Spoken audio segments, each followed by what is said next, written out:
Sarath K Sasi എൻ ഡി എയുടെ വിവരങ്ങൾ നൽകാനായിട്ടുണ്ട്. എൻ ഡി എയിൽ സ്വാഭാവികമായിട്ടും വലിയ തോതിൽ മന്ത്രിസ്ഥാനത്തിനുള്ള ആവശ്യം, വലിയ നിലയിലുള്ള ബാർഗൈനിങ് ഉണ്ടാകും. ഇപ്പോൾ എന്താ ഒടുവിൽ സംഭവിച്ചുകൊണ്ടിരിക്കുന്നത് ശരത്?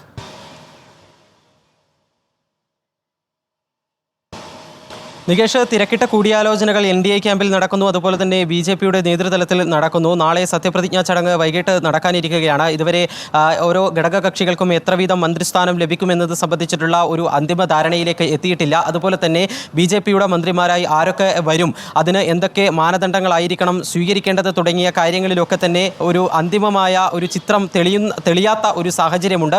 ഇപ്പോൾ അല്പസമയം മുൻപ് BJP ദേശീയ അധ്യക്ഷൻ JP നദ്ദ ആഭ്യന്തരമന്ത്രി അമിത്ഷായുടെ വസതിയിൽ എത്തിയിട്ടുണ്ട്. അവസാനവട്ട കൂടിയാലോചനകൾക്ക് വേണ്ടിയാണ് അദ്ദേഹം ഇപ്പോൾ അമിത്ഷായുടെ വസതിയിൽ എത്തുകയും ചെയ്തിരിക്കുന്നത്. അതുപോലെ JDU എല്ലാ ഘടകകക്ഷികളെയും ഉൾക്കൊള്ളിക്കുക എന്ന് പറയുന്നത് BJPയെ സംബന്ധിച്ചിടത്തോളം വലിയ വെല്ലുവിളിയാണ്. അതിൽ തന്നെ TDP, JDU ഈ രണ്ട് പാർട്ടികളുടെ ഡിമാൻഡ് എത്രത്തോളം അംഗീകരിക്കാൻ വേണ്ടി പറ്റും എന്ന സംശയം BJP പ്രകടിപ്പിക്കുന്നു. ഈ ഒരു സാഹചര്യത്തിൽ TDP 2 ക്യാബിനറ്റ് പദവികളെങ്കിലും വേണം, അതോടൊപ്പം 2 സഹമന്ത്രി സ്ഥാനങ്ങളെങ്കിലും വേണം എന്നതാണ് വ്യക്തമാക്കിയിരിക്കുന്നത്. അതേസമയം തന്നെ JDUവിൻ്റെ കാര്യത്തിൽ ഒരു ക്യാബിനറ്റ് പദവി, 2 സഹമന്ത്രി സ്ഥാനങ്ങൾ എന്നിവ നൽകാമെന്നുള്ളത് BJP അറിയിക്കുകയും ചെയ്തിട്ടുണ്ട്.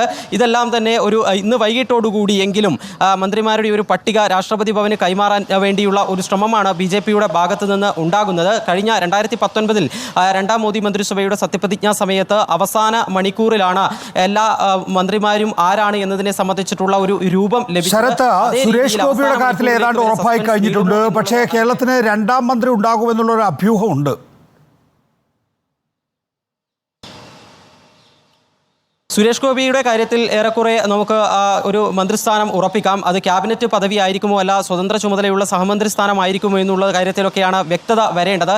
കേരളത്തിൽ നിന്ന് മറ്റൊരു മന്ത്രി ഉണ്ടാകുമോ എന്നുള്ള ചോദ്യം അത് ആകെ രാജ്യത്താകമാനമുള്ള BJPയുടെ ഒരു സാഹചര്യത്തെ കൂടി വിലയിരുത്തി വേണം ചിന്തിക്കാൻ. കാരണം മഹാരാഷ്ട്ര, അതുപോലെ തന്നെ ജാർഖണ്ഡ്, ഹരിയാന തുടങ്ങിയ സംസ്ഥാനങ്ങളിലൊക്കെ തന്നെ ഈ വർഷം അവസാനം നിയമസഭാ തെരഞ്ഞെടുപ്പ് നടക്കാനിരിക്കുന്ന ഒരു സാഹചര്യമുണ്ട്. അതുകൊണ്ട് ഈ സംസ്ഥാനങ്ങളിൽ നിന്ന് കൂടുതൽ ആളുകളെ മന്ത്രിസഭയിൽ അക്കോമഡേറ്റ് ചെയ്യുക എന്നതാണ് BJP ആലോചിക്കുന്നത്. കേരളത്തെ സംബന്ധിച്ചിടത്തോളം വലിയ തെരഞ്ഞെടുപ്പ് വിജയം ഉണ്ടാക്കാൻ വേണ്ടി പറ്റി, വലിയ വോട്ട് ശതമാനം വർദ്ധിപ്പിക്കാൻ വേണ്ടി പറ്റി. അത് BJP കേന്ദ്ര നേതൃത്വം അംഗീകരിക്കുകയും ചെയ്യുന്നുണ്ട്. പക്ഷേ അടിയന്തരമായി ഈ മഹാരാഷ്ട്രയിലൊക്കെ വലിയ തിരിച്ചടി നേരിട്ട സാഹചര്യത്തിൽ മന്ത്രിസഭാ പ്രാതിനിധ്യം കൂടി കുറയുകയാണെങ്കിൽ അത് ഭാവിയിൽ വലിയ തെരഞ്ഞെടുപ്പ് സാധ്യതകളെ ബാധിക്കുമെന്ന് BJP കണക്ക് കൂട്ടുന്നു. അതുകൊണ്ട് 2ാമത് ഒരു മന്ത്രിസ്ഥാനം കേരളത്തിന് ഈ സാഹചര്യത്തിൽ പെട്ടെന്ന് ലഭിക്കാനുള്ള, നാളത്തെ സത്യപ്രതിജ്ഞാ ചടങ്ങിൽ അങ്ങനെ ഒരു 2ാമതൊരു മന്ത്രി ഉണ്ടാകാനുള്ള സാധ്യത വളരെ കുറവാണ് എന്നതാണ് ഈ ഘട്ടത്തിൽ വിലയിരുത്തപ്പെടുന്നത്.